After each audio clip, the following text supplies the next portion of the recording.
All right, y'all. We are coming to you with another fabulous episode. I mean, let's be honest, all the episodes on Quiero, Dinero are fucking fabulous. But I have a particular affinity for the ones that feature real life stories from real life students. And we have Elin. But just for some context, like after doing this show for now 6 seasons, I realized there's so many incredible stories right here in our ecosystem, right here in our community that need to be highlighted because there's so many entrepreneurship stories on the internet, on social media, and I find a lot of it is triggering because a lot of it is you're watching the 10-year version of someone and comparing yourself to like year 1, year 2, year 3. You know, I didn't make any money for 3 years in business before I even started to crack the code.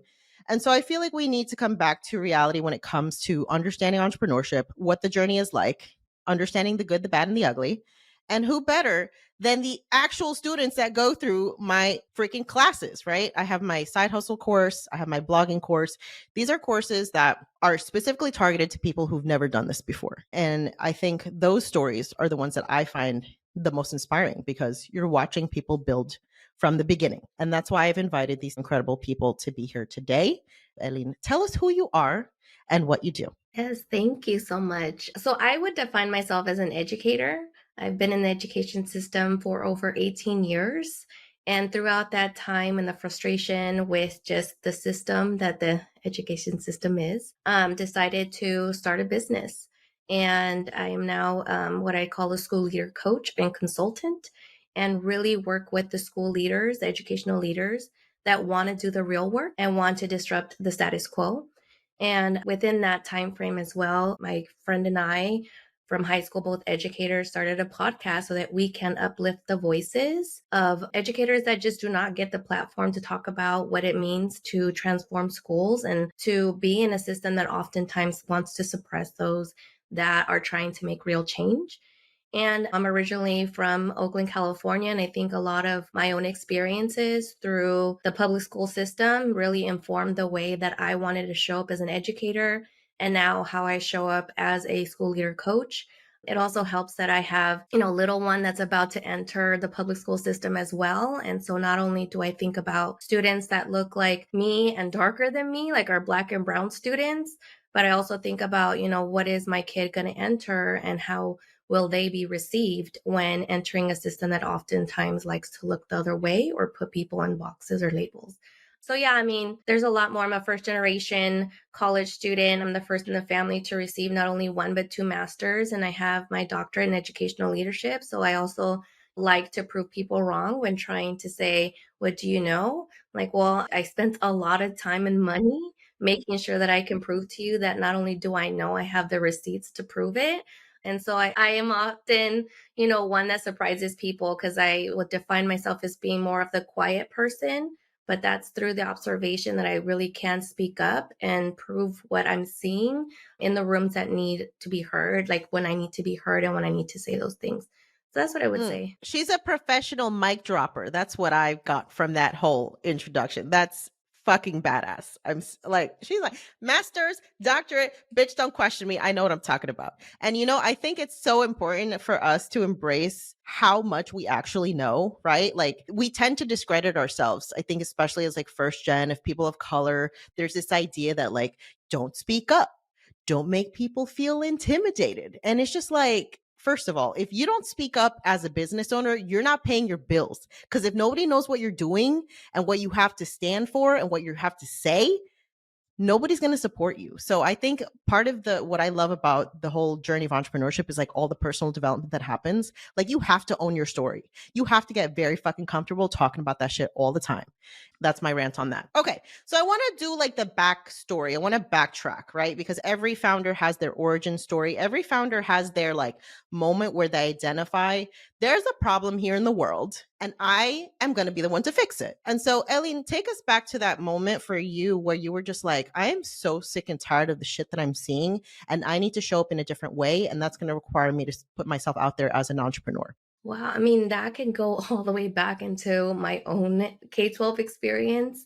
But I would say what got me into education was this moment in time when I was a senior in high school. And I remember it like it was yesterday.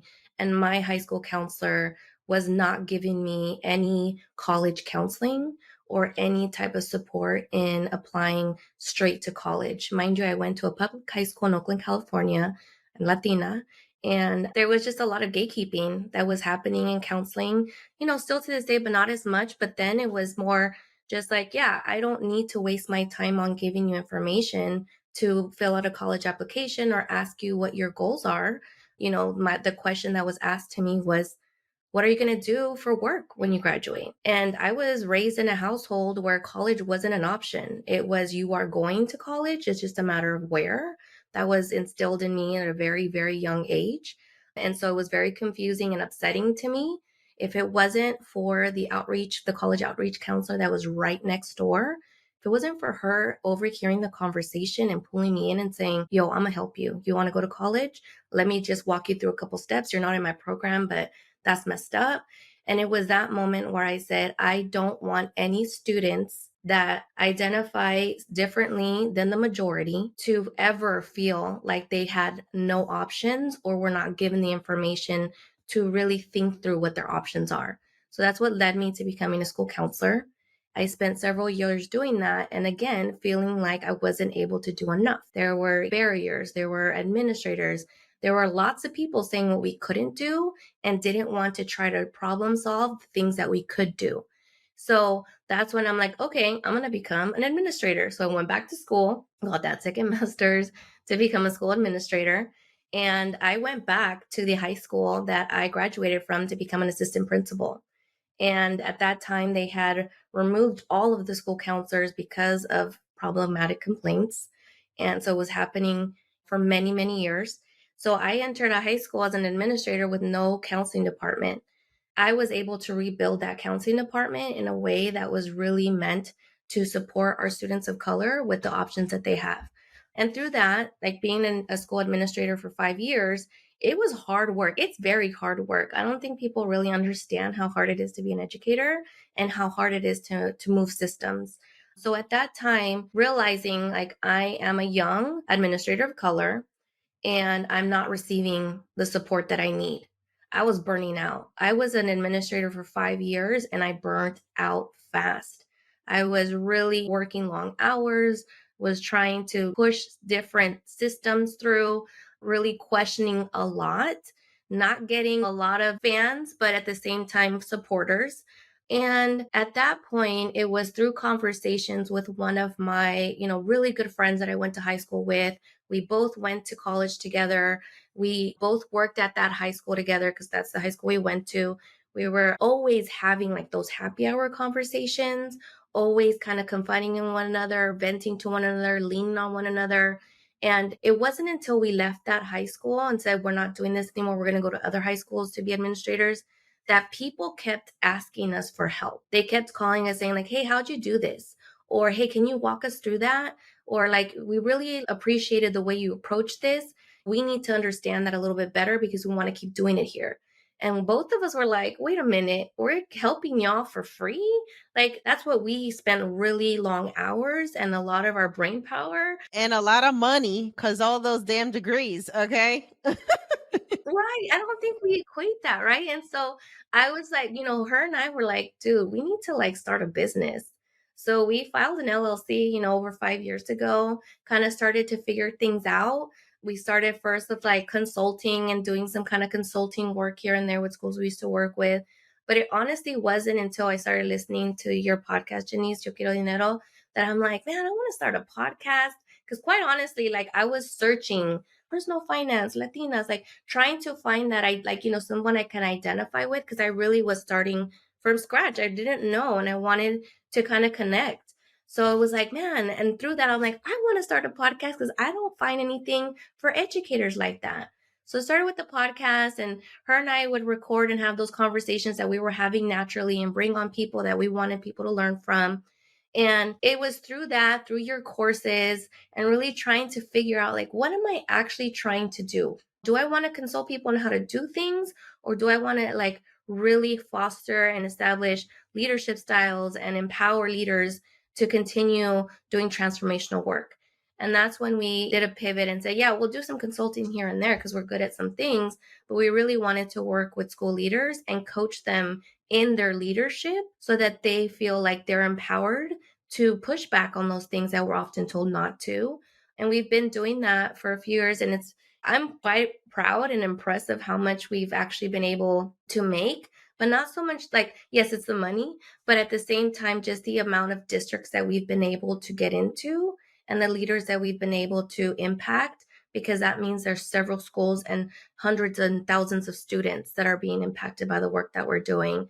So that's kind of where it started. It was Yeah. frustration and passion that really started, this business of us founding Empower Educational Consulting. Okay.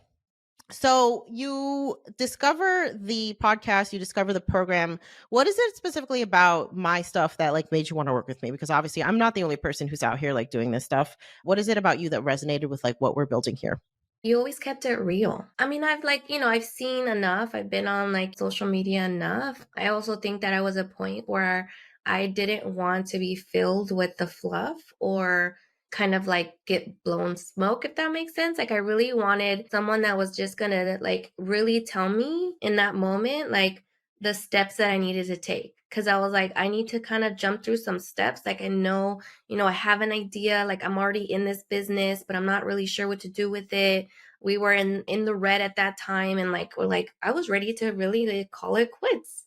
And for you, like it was just it felt real. I felt like you were not really, BSing at all. And you just like were sharing your own experience that also helped me find it relatable. And so you were modeling. And I think that's like as an educator, that's important because we often say we have to model things for our students, not just tell them, model things. And you were teaching everything and modeling what it was like to put these things in place, even like the basics of like different systems to use with for podcast recording, and also making it super easy. We're like because I go into like decision fatigue, or I'm like constantly like, oh, let me research this first. You're like, just use it. Like it's free, you can switch it later. Just get it started. And I think that is what really resonated with me because I needed something like that. And I just appreciated your honesty and I appreciated your authenticity, to be quite Thank honest. you. I appreciate that. And I try to approach the way that I teach in the way that I would want to be taught. I was the type of student where like I was hella engaged in a topic if I was genuinely if I felt like I could be competent in it. But if I didn't feel like I was getting the resources and the tools, like calculus for me, physics, all those courses, it was just like they're just spitting a bunch of shit at me. But it's like you're not making it relatable, you're not making it relevant to my life. Like, and it was very hard for me to learn. And so I try to really break things down in a way that's like, let's get all the bullshit, all the jargon, all the unnecessary stuff out of the way and just like start at the basics, right? And so you can have people that are telling you, "Hey, start an LLC, do all this stuff." I'm just like, "Can you just like pick something you want to do and tell people about it and ask them to pay you and like start there?" Because you're spending all this money to do all this upfront bullshit that really doesn't matter, that really does not test out your theory. It's like you're just spending a lot of time wasting time, right? We talk about like the decision fatigue of like, oh, but what are my brand colors going to be? Or what's the logo? Or what's the business name? Or what kind of credit card should I get? Or what kind of bank? It's like, just fucking pick something. Like, we're allowed to evolve in our business journey the same way we're allowed to evolve as a human. And the more that you know, the more you can pivot and rebrand and do all those things. But if you never get started, you never get started. Okay, so I want to talk about how you decided what your offer was going to be, because that's one of the biggest decisions that people have to make in their business. And I think there's a lot of anxiety of like, if you don't get it right the first time, that you've somehow fucked up. And I like to remind people that I have had many lives as an entrepreneur. Some of them worked out great, some of them were trash, but you don't know until you try. So, can you kind of walk us through what that iteration process was for you to figure out what the final offer would be? Yeah, we started off with consulting because that's what people were asking us for, right? They wanted help with certain tasks and responsibilities that any administrator would have to do. We just happened to be really good at the master schedule, which is something that all schools need and that many administrators actually don't know how to do. And so we kind of tapped into that expertise and people were asking for us. So, like, okay, let's do that. This was prior to 2020 when people were not talking about equity as much as they are now. And we were really promoting an equity focused master schedule process, and we still do. But people, like, I remember us like sending cold emails and trying to call and like explaining what an equity master schedule is, and nobody was responding. Like, I remember the responses we got was like, please take me off of your mailing list. And I'm like, if only they knew this wasn't even a mailing list. Like, we're literally looking at district websites, getting email addresses and sending email after email after email. And it was hard because like no one, I get it. Like, I think now people would probably be like responding saying like, tell me more about this equity focused master schedule. In fact, they do. So now like that is definitely still something that we do. But it was through that process of like, man, like no one understands this. And like, do they get us? Like, is it just because we're two women of color, like they're not used to us being the consultants that are reaching out? And so we're like, maybe this isn't good. Like, what should we do? And we are just like kind of like scratching our heads. We took a bit of a break. And that was when we came back with the podcast. It was like shortly after the murder of George Floyd, where we're just like, we cannot stay quiet anymore. Like, we have a lot to say, and we connected a lot of what was happening to what happens in our schools, and how both, Christina and I, my business partner, we were just like, this is like what's happening all the time in our schools. The racism, the systemic racism, all of the inequities, everything that we're talking about, that people are protesting about, happens in our schools every day. So that's what inspired us to be like, no, we're going to keep doing this. We're going to figure it out. Let's talk about it on a podcast. We started hosting like free webinars, or like free spaces for educators to talk about what was happening and how we can influence our students and talk to our students about current events and social justice issues. And it was through that we're like, okay, what would we have wanted when we were administrators during this time? And the one thing that we kept noticing that both she and I did not get, or if we did get, it was never like relevant. So we both didn't get coaching. Neither one of us, as younger school administrators, newer to the field, were never received coach. I'd never received coaching. I believe Christina received coaching, but it was from a white male. She had a really hard time connecting. It was just not relevant to her. And so it kind of felt like a waste of her time. And for me, I'm like, I never got it. Like, I had to seek it out. And so it was through that time of like having those really deep conversations, listening to our network of educators, talking about how hard things have been and how they've needed people that look like them or thought like them to work through things as simple as a tardy policy. Because again, we're interrogating all of the systems that represent what we're seeing on the streets and saying, like, is this actually helping or hurting? And so it was through that we're like, yeah, I think we should do that. And we received a lot of calls for the coaching than the consulting, because I think at that point burnout was real. And I think people were starting to ask, how do we keep our good educators employed and in our schools? And so we started getting a lot more traction with coaching, and we felt like it was addressing what it is that we wanted. We didn't want to just help a school with one thing. We wanted to help school leaders so that they can continue to develop and impacting schools for years forward. So it's through like the podcast and the conversations where we started realizing, I think, school administrators need support, and coaching is the way to do that. Mm. I think you touched on something that's really important when folks are thinking about selling their first offer. I think some people can think like, let me just build the thing and then find people to sell the thing to, versus you discovering that I need to know who to help first. Because when I know who to help, then I can build the thing that they need help with. And that comes from conversations. That comes from you putting yourself out there as a thought leader and sharing your values, your mission statement, the work that you do, what you care about. That is naturally going to attract a certain community. And then once you've built up that community, that's when it makes sense for you to have something to offer. So when people ask me, should I like do the product first and then find the people to sell it to, or find the people, build a community and then build a product, I'm always going to pick option 2, because there's something about building that trust with folks and creating that space where folks are already invested in you and your story that makes it a lot easier to then make that conversion into a paid customer. So I want to talk about how you actually make money. So how did you decide how to structure your program? And are you getting like contracts with school systems? Are you getting contracts with like individuals? Like how does that work? Yeah. And I think that's still being figured out. And right now, what we've been doing is like doing a lot of custom offers. And that's the thing that I think was one of the challenges for us is going into this space is that there's a lot of red tape. And it's not something that we see often where an educator is going to, pay out of their pocket. Especially for development for their career, right? That's like something you would think that a job would pay for. Yeah, and the thing is, and that's I think what we started to carry forward and like making public is like your school has money to pay for They this. sure do. And so we've had mostly districts pay for our services, and it works either way. The districts, will either contract with us and say, like, we have this many new administrators we want you to work with. And then we meet with them and, figure out a plan. Or we have a school administrator that knows us or like has heard of us, wants to work with us. Then they talk through us and then they get their district on board and we send all the paperwork to the district.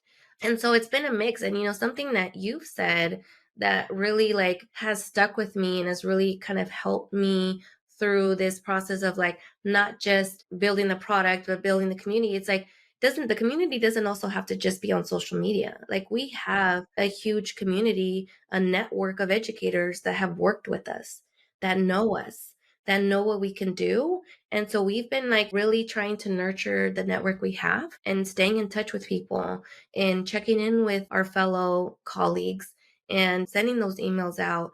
And that's where we've gotten a bulk of our clients is through just people who know us. And so I think it can go either way, but like we're at a point now where we're thinking about packages, but really we've, stuck to the real customized packages. Like what is it that you need? What are some of the barriers you're facing to challenges? And then together, Christine and I figure out like what do we think would best serve the administrator, the educator, and then come up with a proposal. That's kind of how we've been Got doing it. it.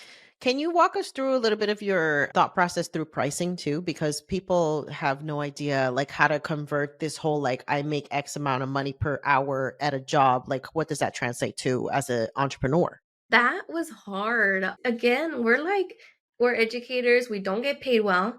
We're nonprofits in that sense as an educator, but this is a business for profit. So it's like that was a challenge. And honestly, like we coach school leaders and we believe everyone needs coaches. So we also showed up in that same way and we received business coaching. So two different coaches, Kat being one of them, our first one that really challenged our thinking when it came to our worth and pricing appropriately. And then our second coach, Deidre, who was a former educator that was like, that they have money. So like stop pretending like you have to give it this out for free. We've done that for so long. And so I think through that process, we kind of like looked at not only what school districts pay like other consultants, like we kind of did some of that market research because that's all public information of what districts are paying outside consultants. We were looking through that, and then also what our district would pay us for per diem work, like how much would they pay us per hour. And then we added a little bit more to it because we knew that we were bringing a whole new fresh perspective. There are not very many coaches and consultants that are women of color that have recent experience. We're not retired because that's often what happens. Retired educators come back and do the coaching or the consulting. We're not. We're still in it. And so we were able to really price ourselves where we felt it was worth, us, because in the beginning it was a side hustle, right? And it still kind of is in some ways. And we're like, we're using our free time for this. Like it has to be worth it. So really pricing our worth. And some districts are like, you all are too expensive. And we're like, okay, that's fine. We can work within a certain budget and give you way less, or we're not a good match. And I think that's helped us stay really clear with our values and with who we want to work with. Absolutely. I always say if the number doesn't make you feel slightly uncomfortable, you're probably not asking for enough money. And you have to price yourself based on the level of transformation that you are providing to the client, whether that is a district, whether that is a person. You have to realize like you're doing life changing work, not only for this educator, but also for all of the people that they're going to impact. And there should be a substantial cost to doing that work because otherwise, you just have a hobby. And I know, part of the struggle with especially pricing yourself and putting that out there is the mindset work that we have to go through in order to really own our value and our worth, especially as women of color. What does that mindset work to look like for you? I mean, what you said earlier is so true. It's like I didn't think that starting a business was going to be a whole like process on my own self, growth. But it was. It's just it took a lot of coaching, to be quite honest. It took a lot of coaching. Even moments where in the beginning I would get mad at Kat because I'm like, you don't understand. Like we work in an education system. And it's like, but it all like makes sense now. And so it was just a lot of like pushing through those ideas that I had in my head. And also, even when you said earlier about the fact that, like, yeah, I mean, I have all these degrees. Like, I am worthy of that amount. I have a lot of experience, not only personal experience, but educational experience that I can go back to and say, this is why this might work. And so it just took a lot of having other people working with me, Christina and I pushing each other in that way too. And also just reminding myself like we're needed. That thought of like they need us. There are so many schools that need us and where there's not enough of us. So how are we going to be able to like make it worth our time and their time to contract with us? So it takes a lot of mindset work and reminding, yourself of your worth, your expertise, and what is needed out there. Because if I like, and that's the thing, like it's hard, and there's times where it's like really hard to convince myself. But then I'm like, this conversation is going to impact so many students that look like me, that are in the margins, and that need that support. That's what matters. And so it's like consistently reminding myself of Absolutely. It is an ongoing process of challenging all of the different elements of mental health and of your just scarcity mindset. All of that stuff is going to constantly confront you. I like to remind people it's not actually going to go away. It's just going to morph into different versions because when you hit your first like 10K month, you're going to be like, well, I don't know how the fuck I did that. That's never going to happen again. When you hit your first 6-figure year, you're going to be like, well, that's never going to happen again. And it's just almost like you have to convince your brain time and time again that the results that you've gotten are not accidental. They are intentional. They are based on actual like work that you've done. You have figured out something that you need to just write down probably and keep doing that shit so that you can give yourself the evidence that you need to realize that what you've created is not an accident. It's not luck. It's actually you got to own what you've built because you did it. Um, so can you tell me about that moment when you first realized like, oh shit, like we're actually going to be successful at this? Well, to be quite honest, it was when I had to ask our bank, our business bank, to increase our deposit amount because the check was larger than their allowed deposit Damn. amount. Do you want to share that number? It was What? 80,000. Okay, so you got $80,000 for a single contract? Yeah. Holy shit. Okay. Goosebumps. All right, tell me more. It was that. And it was like that moment of like, wait, I'm calling a business bank to be like, can you increase this? Because I need to deposit a check for $80,000. And then be like, oh, yeah, we could do that. And like how it was so quick on their end that it was like no big deal. But for me, I'm like, wow, this is crazy. And to like do work that we're really excited about. And for people not to even like bat an eye around, like, yeah, we need this, here you go. And it was just like that moment where I'm like, we could do this. And even then I was like, I think we didn't even charge enough. But, everything is a learning process. And like we've had lots of different products that we still kind of have. Like we wrote a book, we have a planner, we have digital downloads. But it's just all just trying to see what people can access, because that's the other thing. Not every district is going to write out a check for 80,000, but there are different ways that school educational leaders can access the work that we do. It's just in a different format. And so that's been important to us too, but really focusing in on, the bigger contracts, because that's what allows us to keep selling those things at a lower Yeah. cost. I'm so glad you brought that up because one of the things that I think is crucial, especially when you want to really like build a business that is sustainable long term, it's not being entirely dependent on a single way to make money. The same way that you don't want to be reliant on a single paycheck just because you just never know. As a business, I think it's so important to, like you said, provide those levels of accessibility, because there's just not going to be every client that can put out 5 figures, multiply 5 figures to work with you guys.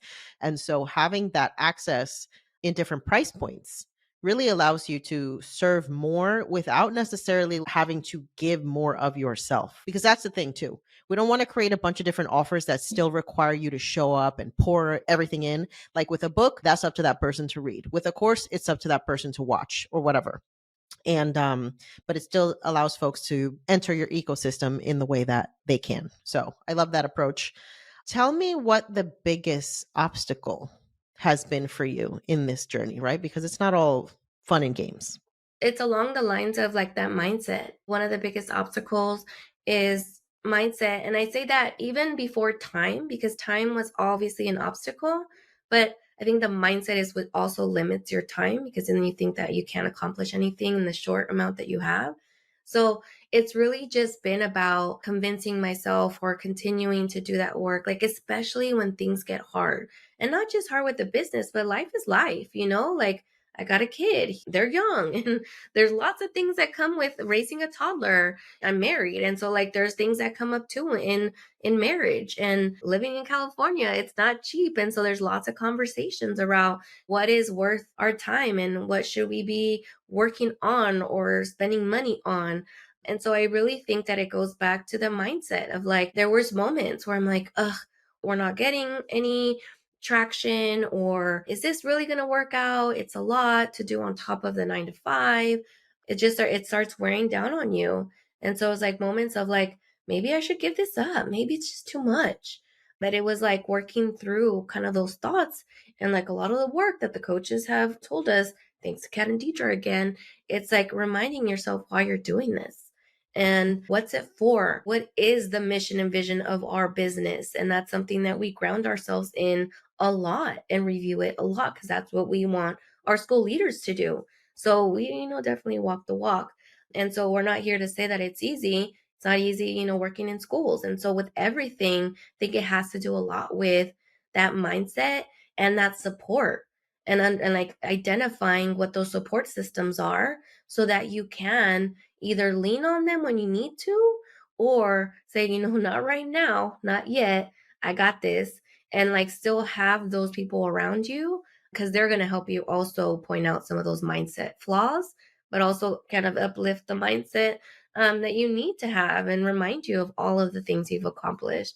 So I think that's the biggest barrier, to be quite honest with you. It's not even, yeah, there's like little things with business. Like I had no idea how to like, I guess like keep track of certain expenses. And I had no idea how big that tax bill was going to be. And like figuring out a client management system. Like there's so many things that I picked up by being, business owner, that I'm like, man, like now I have even more skills. So that's hard, and that's been a barrier, but that's not the biggest barrier, I would say. Absolutely. So I think, one of the things that I find stops a lot of people from pursuing entrepreneurship is this idea of like, I don't have the time. And you work and you are building this business. So tell us a little bit about your time management strategies and how do you prevent yourself from burning out? It all depends. Like I find that like you have to kind of shift as your body shifts, like as you age, things change. I'm in my 40s. And so like for me, it's like I'm not able to stay up as late as I used to. It totally messes me up. So if I know that, then really trying to pick what are the essential things that have to get done? What has the biggest impact? So there might not be as pretty as graphics as I want on like a proposal or a social media posting. And that's all because I'm like, that's not essential. It's the message. So what's going to get that out there?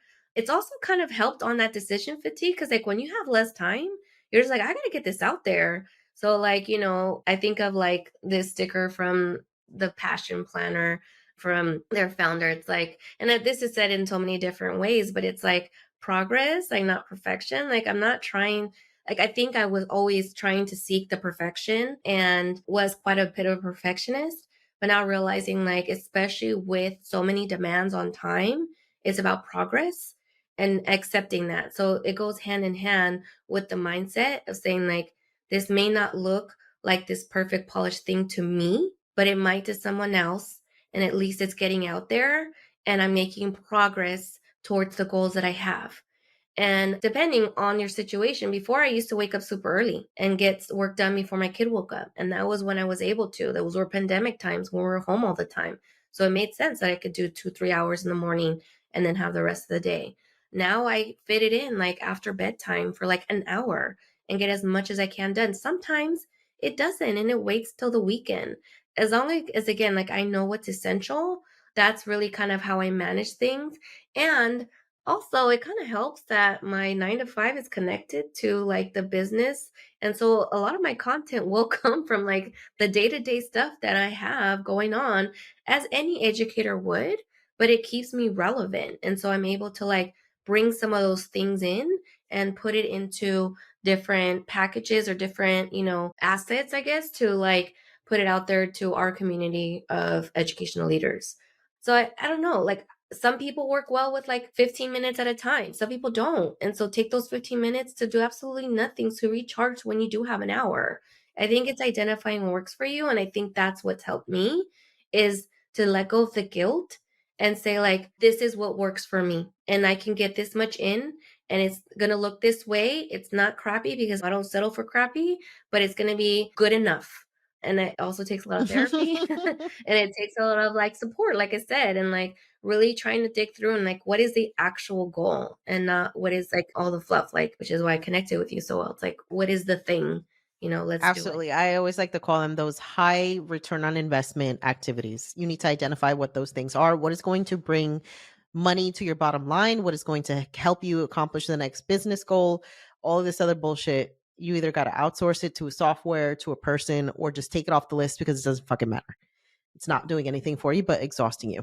What's next? What are you hoping to accomplish in the next, like, let's say 12 to 24 months? What's next? It's really staying true to what we stand for. And that has, especially now has been tested a lot. We're very much embedded in social justice issues and have been doing a lot of work on, privately within the genocide that's happening in Palestine. So for us, like we've really had to kind of navigate what this means for us as educators and as business owners when it comes to running a business and taking the time to also address some of the injustices that are happening out in the world.